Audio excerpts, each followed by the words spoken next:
Buen día, chicos.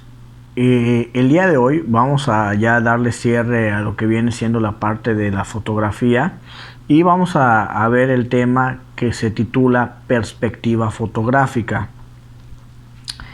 En sí, ¿qué vendría siendo la perspectiva fotográfica o para qué nos sirve? Recordemos que en realidad una fotografía pues es en dos dimensiones nada más. O sea, ¿por qué? Porque pues si tú imprimes una fotografía o si la ves de manera digital, pues solo te debe proyectar o solo te está proyectando lo que viene siendo dos dimensiones. ¿Qué es lo que hace la perspectiva o cuál es su función?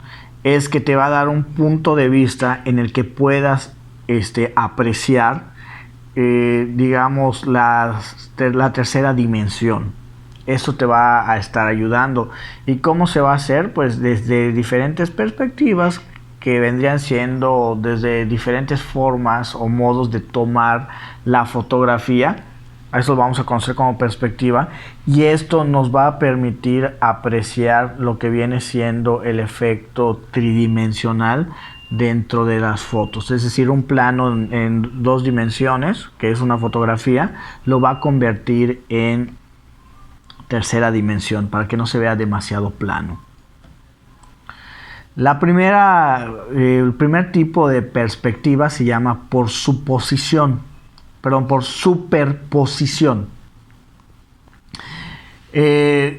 Aunque suene muy obvio, pues no está de más decir que cuando vemos un objeto que tapa la visión de otro, pues esto nos da la sensación de estar, o sea, al espectador le va a dar la sensación de que tiene tres dimensiones. Es decir, ¿qué es la perspectiva por superposición? Es poner un objeto antes de lo que queremos fotografiar, porque esto nos va a dar el efecto de tres dimensiones.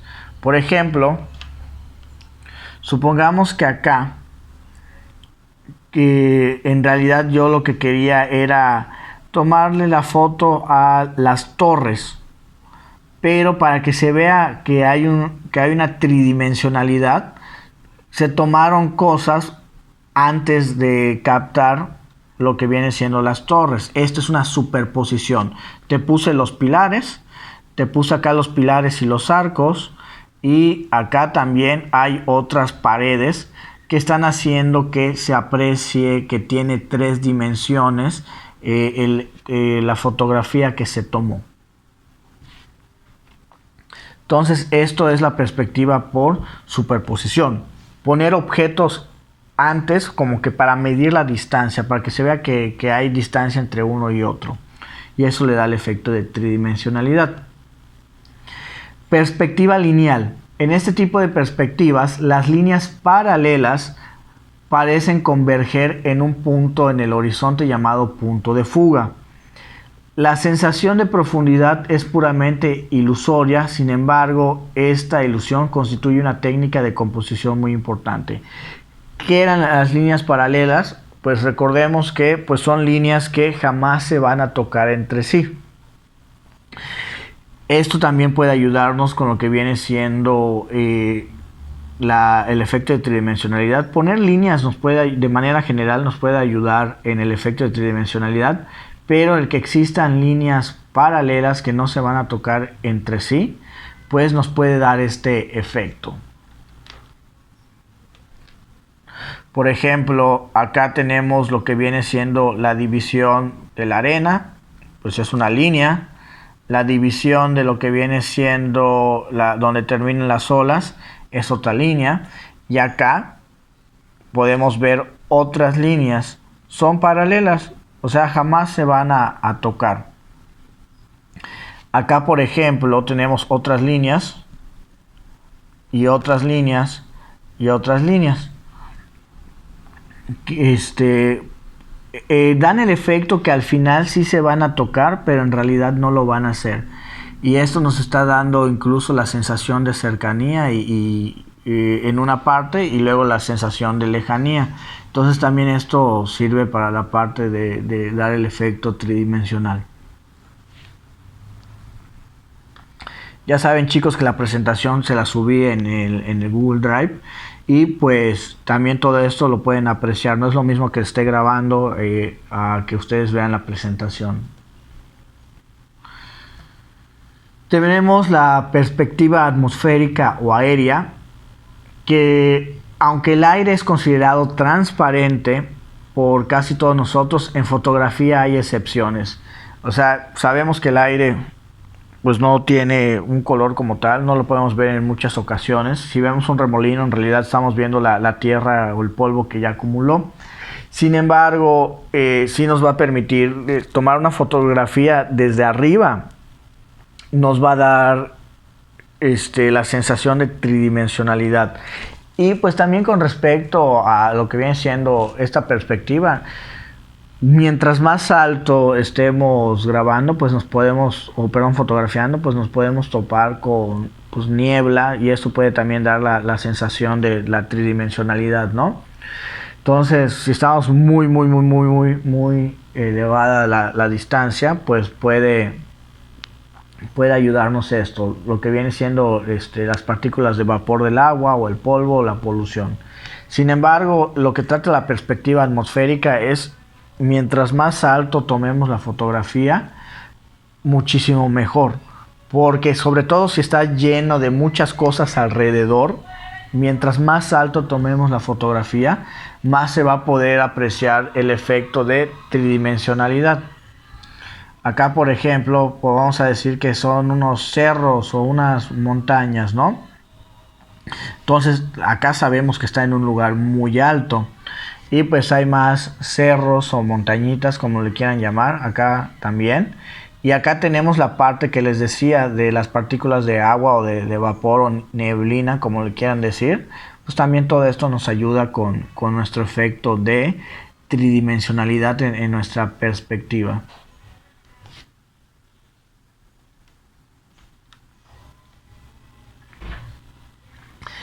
Perspectiva forzada. Este tipo de perspectiva manipula la percepción del ojo humano con el uso de ilusiones ópticas que hacen que los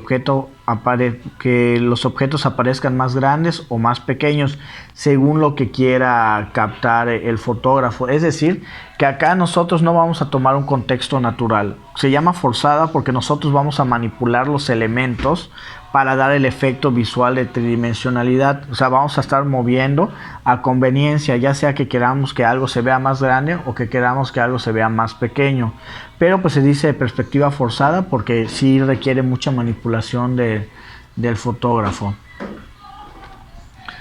Por ejemplo, acá tenemos lo que les mencionaba. Nos está dando la perspectiva de tridimensionalidad.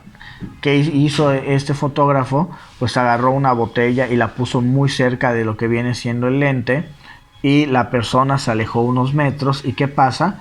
Pues está dando la perspectiva de tridimensionalidad, pero también te está dando la perspectiva de que la botella es muchísimo más grande que la persona. No solo la botella, sino también la gota, ¿no? Entonces acá también, por lógica, es un efecto visual. Pero pues esto se logra gracias a la perspectiva forzada.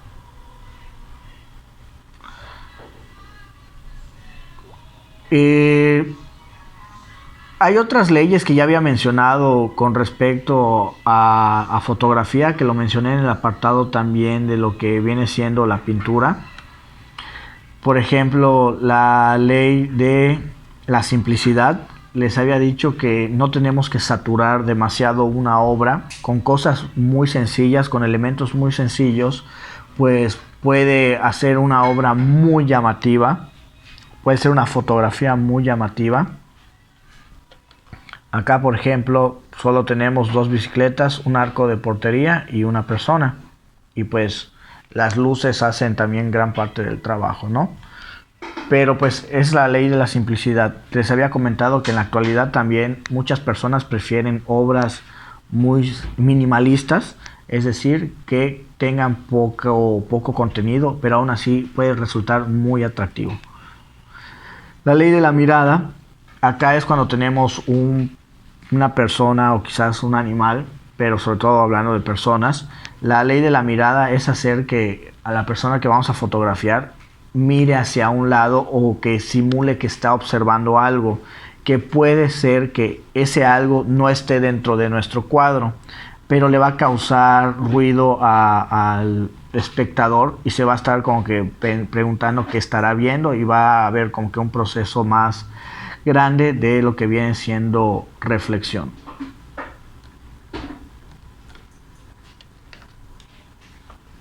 Por ejemplo, acá la chica está mirando hacia un lado, pero no podemos saber en específico qué es lo que está mirando.